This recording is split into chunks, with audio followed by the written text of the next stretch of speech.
Howdy folks, Charlie here from Christmas on Crestline. Thanks for tuning in, and thanks for tuning in to a tips and tricks episode.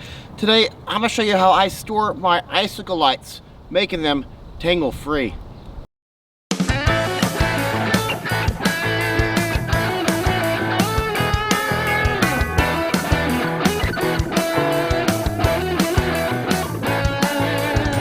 To Barry Romsberg. Barry got a hold of us on our 3 ways to store our Christmas lights tangled-free and said, hey, how about icicle lights? How do you keep and store your icicle lights without getting them tangled? Well, I'm going to show you just how I do that. Stay tuned to the end of the video. Got a ton of cool shout outs. We have our fan appreciation awards coming out with a trophy involved. Here in a few weeks we'll have that submission coming out. So if you haven't subscribed yet, subscribe, hit that notification bell so you are aware of when our videos come out. So we are going to have a huge video come out of every submission we've received all year. So subscribe and hit that notification bell so maybe something they did in one of their mini shows will inspire you to do something in your show next season. If you try this out, let me know down in the comments if it worked for you, or if you have a way in which you store your lights tangle-free, especially icicle lights. How do you do that? Let us know so we as a Christmas community, a holiday decorating community, can know that tip as well. Icicle lights are really easy to get tangled because they're both horizontal and vertical lights in one string, but there's an easy way to do it, and it's dang near free. So step one, and this is super easy, it's going to blow your mind here a little bit, is just wrap them around your wrist about 5 times. Stop, take your wrist out, go the opposite way. So what you're doing here is you're making a ball, and you can stop, go the other way, and you're going to get them nice and tight into a nice little ball. Well, they're going to look a little bit like Medusa, aren't they? But wait, there's more. You may be a Dr. Pepper man, you may be a Pepsi girl. I'm a Diet Coke fella myself. So get yourself a case, or even Miller Lite. Who knows what you drink? Get your beverage of choice as long as it comes in a case, and you're going to empty that bad boy out. You're going to get it nice and open and free. You got your ball of icicle lights that you just made. You're going to put that bad boy down there at the bottom. When you have a barrier between your icicle lights, guess what? They're not going to get tangled, folks. Next step is you take another Diet Coke box and you simply rip up yourself a nice piece of cardboard about the same length as the Coke can or Coke box is wide. You know what? To create a barrier here, and this barrier is going to be what's going to separate your different icicle lights. Put that in there, nice and flat. That way it gives you something to separate the lights. So you can put your lights in there and they won't touch each other. They're not going to tangle up, and you have yourself a nice container that you can just store in a tote, store wherever you want, seal them up, tape them if you like. But then you can fit up to 9 in here before, get them nice and smashed down. If you want to leave room, do 4 or 5. You can do up to 9 though in a Diet Coke case or whatever case you decide to do.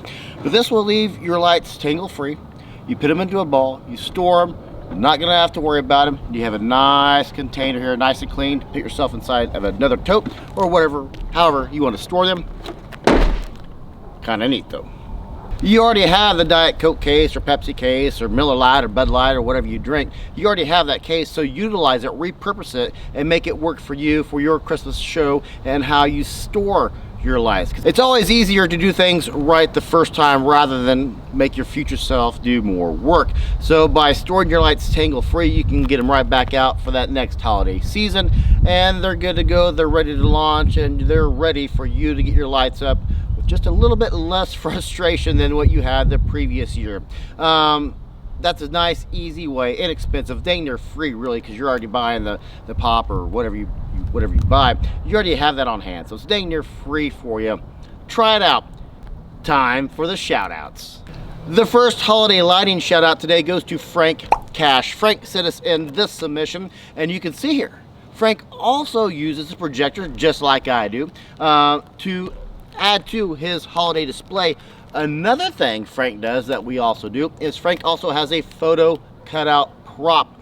This is similar to what we have, but he went with a Grinch theme, and this allows the children, the families to come by and create that extra bit of a family tradition by coming by and getting a new picture every single year.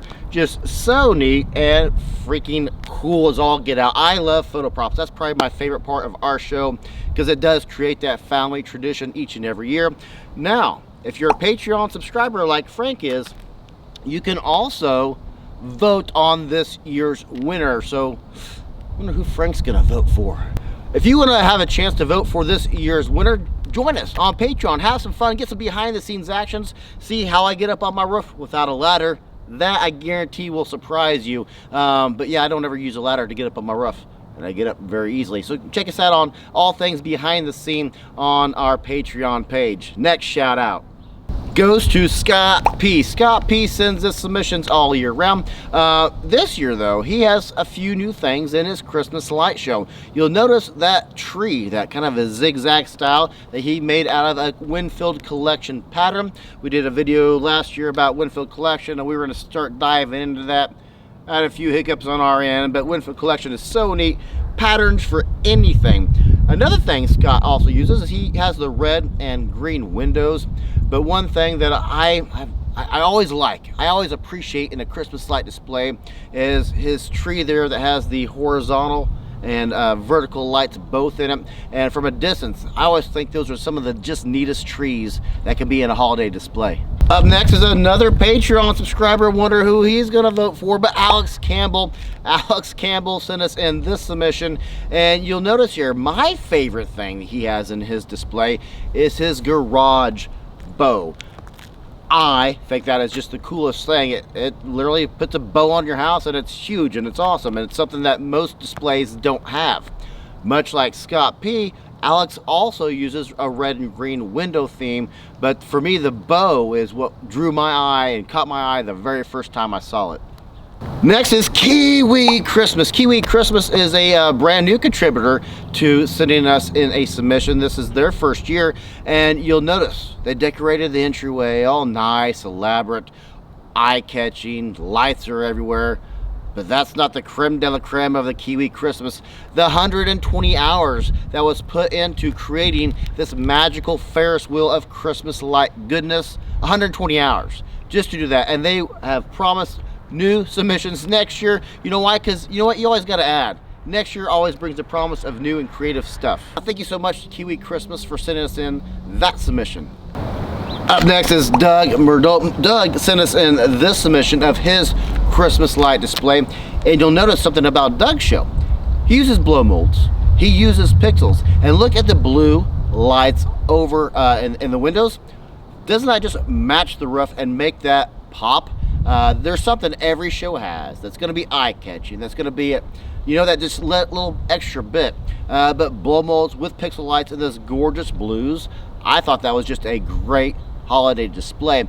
Make sure that you, no matter if it's Christmas, Halloween, St. Patrick's Day, Easter, 4th of July, if you decorate, send us a submission, send us a video, send us a picture to christmasoncrestline@gmail.com, and we will get you into a future episode. And much like all these names I just said of their Christmas light displays, they will be entered into this year's award, which is going to come out in just a few weeks. Send us in your Easter, your Thanksgiving, whatever, and you can be entered in for next year. Every submission we get all year long is eligible to win. That's about it for me today, guys. I'm Charlie. I'll see you in the next video.